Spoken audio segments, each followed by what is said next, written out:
les êtres humains, ou bien même pour les prophètes, vous dites que c'est une personne normalement constituée dotée d'un minimum d'intelligence qui va faire des actions dans un but précis. Et pour Allah, on ne peut employer le mot nawaitu, mais on va employer le mot irada. Exactement comme un fou, Allah fait des actions, na'udzubillah, sans raison valable. Il le fait sans plus, comme un fou. Alors de cette façon, nous voyons, ces personnes qui font cette attaque, nous voyons très clairement que vous estimez que le prophète est plus intelligent qu'Allah subhanahu wa ta'ala, na'udzubillah.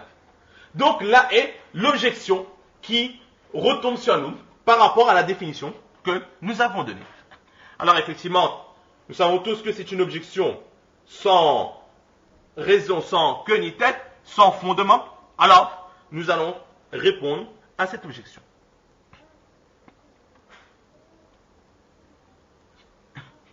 Tout d'abord, notre professeur Hazrat Mawlana Zulfiqar Dawat Barakatuhum, qui lui répond d'une façon très très simple. Il dit que qui c'est qui manque de respect à Allah subhanahu wa ta'ala? Est-ce nous ou est-ce vous?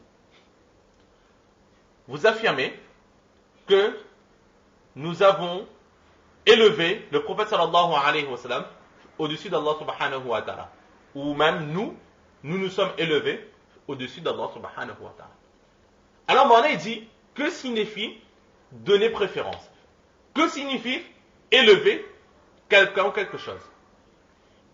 Élever, donner préférence signifie que la chose ou la personne a une limite. Le prophète sallallahu alayhi wa sallam a une limite. Et nous avons fait en sorte que le prophète dépasse cette limite et va au-delà de cette limite. Donc, si ces personnes affirment que nous avons élevé le saint prophète sallallahu alayhi wa sallam au-delà de sa limite et qu'il est dépassé Allah subhanahu wa ta'ala, cela signifie que le prophète a une limite et donc le prophète a dépassé sa limite. Mais cela signifie aussi qu'Allah subhanahu wa ta'ala a une limite. Et Allah, il a atteint sa limite et nous avons fait en sorte que la limite, que le prophète sallallahu alayhi wa sallam dépasse sa propre limite, mais dépasse aussi la limite d'Allah subhanahu wa ta'ala. De cette façon, le prophète sera supérieur à Allah, ou nous-mêmes nous serons supérieurs à Allah. Donc ces personnes, pour pouvoir mettre leur objection en place, ils sont obligés de délimiter les qualités d'Allah subhanahu wa ta'ala. Allah a atteint sa limite, il ne peut aller au-delà de sa limite, et nous avons dépassé Allah subhanahu wa ta'ala, nous avons dépassé les limites d'Allah. Alors que, na'udzubillah, Allah n'a pas de limite. Allah, ses qualités, ses puissances, Allah, son être lui-même, est infini, sans limite. Qui c'est qui est dans le tort? Vous, qui avez délimité le Seigneur Tout-Puissant, ou nous, qui avons expliqué clairement qu'Allah subhanahu wa ta'ala n'est dépendant de rien. Et sa dépendance est tellement grande qu'il n'est pas non plus dépendant de but ou de suite ou de fin. Allah dans toutes ces choses, dans sa création, Allah lui-même dans son être, Allah dans ses actions, Allah dans ses décisions, il n'est dépendant de rien, il n'est même pas dépendant ni du résultat, ni du but, ni de la raison pour laquelle il fait cela. Nous avons élevé Allah subhanahu wa ta'ala et vous avez limité Allah subhanahu wa ta'ala. Donc de cette façon, Mawlana Zulfiqar Dawat Barakatuhum, il nous dit tout simplement que c'est vous tout d'abord, dans votre objection même, nous voyons que vous ne respectez ni Allah, ni son prophète sallallahu alayhi wa sallam, car vous vous permettez d'affirmer qu'Allah, il a des limites, qu'Allah, il n'a aucune limite. Là est la première réponse que l'on peut donner à cette objection. La seconde réponse, toujours donnée par notre professeur Hazrat Mawlana Zulfiqar Dawat Barakatuhum, qui dit que lorsque nous avons dit qu'Allah n'est pas dépendant de but dans ses actions, il faut analyser cela comme il se doit et non pas prendre ces mots au premier sens, au sens premier. Ne pas rechercher de but. Cela veut dire que la personne ou l'être qui fait cette action le fait sans but, comme le fou. Le fou, il va brûler, il va voler, il va tuer sans raison valable, c'est son esprit qui ne marche pas. Donc c'est un fou, on le met à part. On ne pourra le juger comme une personne normalement constituée d'un minimum d'intelligence. Mais pour Allah, ce n'est pas cela que nous avons voulu affirmer. Mais nous avons voulu dire au sujet d'Allah subhanahu wa ta'ala que dans ses actions, il ne recherche pas de but, c'est-à-dire qu'Allah n'est pas dépendant de but, de fin lorsqu'il fait une action. Comment cela? Allah subhanahu wa ta'ala, un exemple, il est libre de punir comme il est libre de pardonner. Au jour du Qiyamah, deux personnes se présentent à Allah. Les deux personnes ont fait le même péché. Allah est libre de pardonner à un et de punir à l'autre. On ne pourra pas dire à Allah, oh Allah, mais pourquoi est-ce qu'à cette personne qui a fait le même péché, tu as pardonné, et à cette personne, pourquoi est-ce que tu as puni? Allah est libre de faire ce qu'il veut. Il ne punit pas par rapport aux péchés qui ont été faits. Le but de punir, ce n'est pas pour Allah. Nous, lorsqu'on punit quelqu'un, c'est parce que cette personne a commis une faute. Mais Allah, il ne punit pas par rapport à ce que la personne a fait une faute ou pas. Allah, il est libre de faire ce qu'il veut. Nous n'avons pas de compte à rendre, à demander. Allah n'a pas de compte à nous rendre. Et nous n'avons pas non plus à demander à Allah subhanahu wa ta'ala les raisons pour lesquelles il agit ainsi. Allah, il est libre. C'est ce que nous avons voulu dire en disant qu'Allah subhanahu wa ta'ala, il n'agit pas en dépendance de but ou de raison. Il fait ce qu'il veut comme il le veut. Pour illustrer cela, notre professeur relate de Hazrat Allama Kashmiri rahmatullah alayh. Il dit que Allama Kashmiri rahmatullah alayh nous dit que les actions d'Allah subhanahu wa ta'ala ne dépendent pas ni de but ni de raison. Mais alors la question pourrait être posée, mais donc il n'y a pas vraiment de différence entre le fou et Allah subhanahu wa ta'ala ses actions. Et c'est là qu'Allama Kashmiri rahmatullah alayh nous répond. Il dit qu'il y a une très grande différence entre les actions du fou et d'Allah. Ce sont deux choses qui ne peuvent être comparées. Le fou, il fait pour le faire sans raison valable et sans plus. Il l'a fait sans plus. Mais Allah subhanahu wa ta'ala, dans toutes ses actions, il n'est pas dépendant de but, il ne recherche pas de but précis, mais chacune de ses actions, dans chacune de ses actions, se cache une sagesse. Les actions d'Allah subhanahu wa ta'ala reposent sur la sagesse. Les actions du fou reposent sur la folie. Deux contraires. Allah, il ne recherche pas le but. Allah, tout ce qu'il fait, c'est par sagesse. Maintenant, notre intelligence peut parfois comprendre la sagesse et parfois notre intelligence ne comprendra pas la sagesse d'Allah. Mais chacune des actions d'Allah repose toujours sur une sagesse.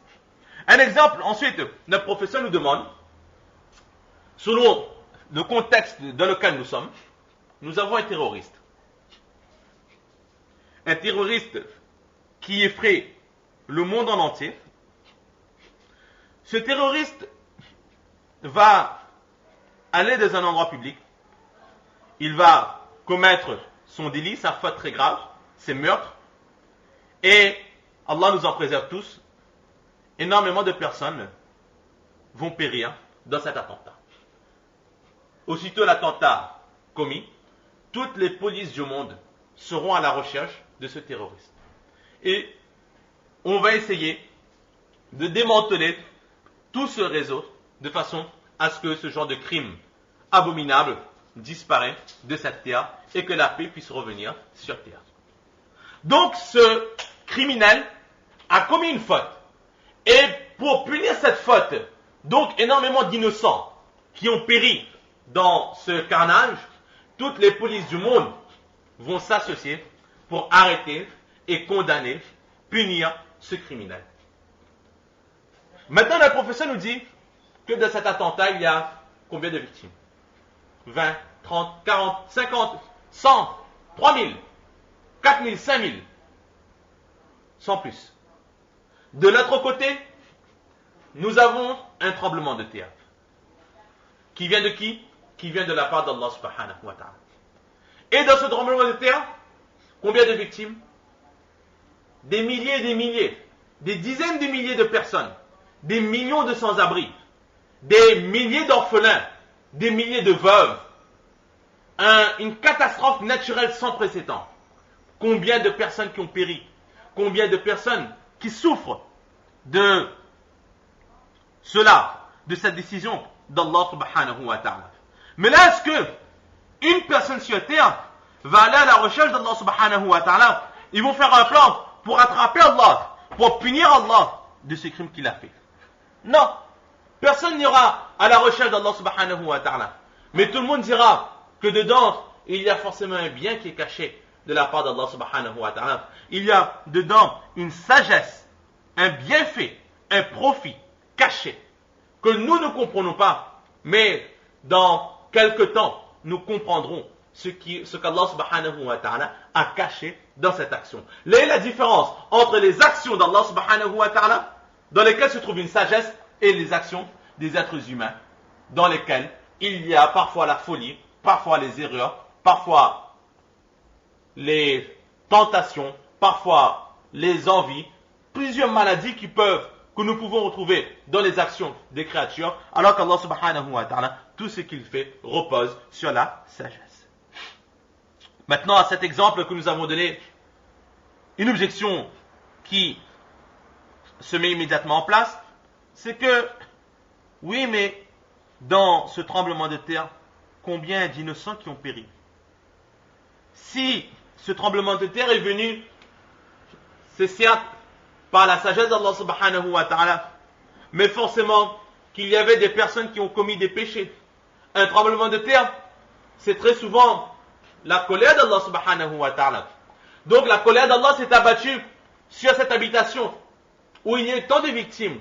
Mais de toutes ces victimes, est-ce que toutes ces personnes étaient coupables de ce péché? Ou il n'y avait qu'un groupe, qu'une minorité? Pourquoi est-ce que ce sont des innocents aussi qui ont dû payer les crimes de ces pécheurs? Alors que dans le Coran, Allah dit que personne ne portera le fardeau d'autrui. Le fardeau, les péchés, certaines personnes ont fait. Mais d'autres ont payé les conséquences de leur vie lorsque le châtiment d'Allah subhanahu wa ta'ala s'est abattu.